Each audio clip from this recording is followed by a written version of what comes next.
You know, it's great when research comes together. I've talked previously about ProSci research, and recently I talked about the Microsoft research on hybrid workplaces.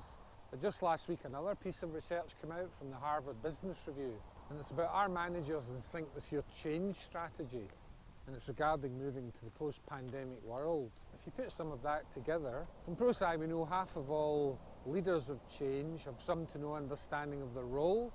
Managers and supervisors are the most resistant group. And then if we add in the Harvard Business Review research, and we find that 33% of upper managers and 26% of middle managers are likely to resist CXO post-pandemic priorities no matter what.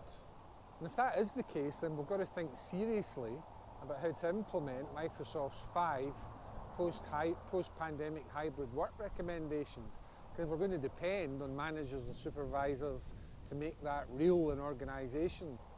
All of the Harvard Business Review recommendations to mitigate this managerial CXO dichotomy are critical. Number one, we need a strong focus on people-centred initiatives, and that's distinct from technical-centred initiatives. If it's not people-centred, then the way I interpret the Harvard Business Review is that resistance from managers will be more significant.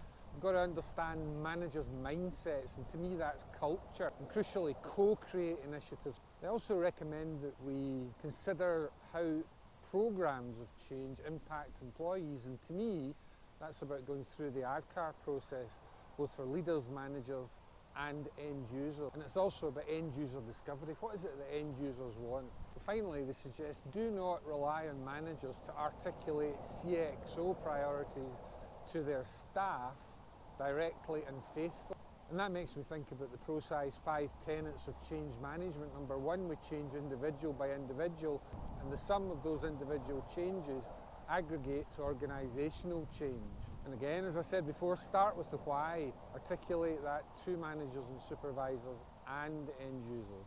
And there's a great quote in the Harvard Business Review that says, what CEOs and their teams have to recognise is that executives working under them try to fall into line and embrace the calls for change based on new and urgent priorities, especially those focused on achieving profit improvement at the expense of people improvement. And they concluded that overall it is likely your management teams do not share a sense of the importance or alignment of the pandemic's impact or of how to move forward. And that's in terms of a business-first approach versus a people-first approach. And so when I put those 3 pieces of analysis together, what do I see? I see that to thrive in the post-pandemic hybrid workplace, we're going to need leaders with a clear vision, and we're going to have to mitigate the resistance that I articulated earlier from the Harvard Business Review that is going to occur from mid-level managers. And crucially, excellent change management is going to be absolutely vital to these efforts. And as I said before, we know that 50% of leaders of change have some to no understanding of their role, and managers are the most resistant group. So we're going to have to make sure to empower these people to do excellent change management. Go back to ProSci, we know that with excellent change management, we're 6 times more likely to meet or exceed their objectives. But the great thing about this Harvard Business Review is that it gives us insight into different types of managers and their relative resistance. They say that 33% of upper managers and 26% of middle managers, the change-resistant and disaffected groups, are likely to resist post-pandemic change efforts no matter what.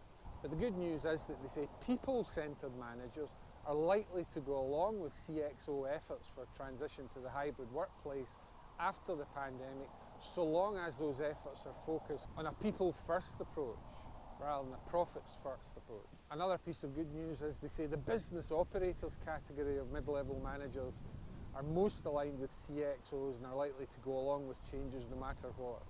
And so what's the message from all this? We rely on managers to make our change efforts work. You remember from ProSci, managers at the highest level have 5 roles in change: communicate, liaise, advocate, resistance management and coach. But from this analysis, this latest analysis, we see there's going to be significant resistance, particularly from the change resistant and disaffected groups, which together constitute a decent proportion of managers and could certainly thwart our efforts.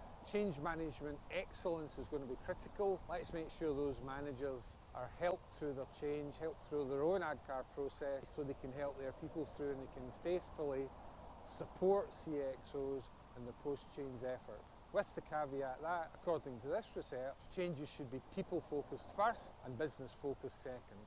Hope that helps.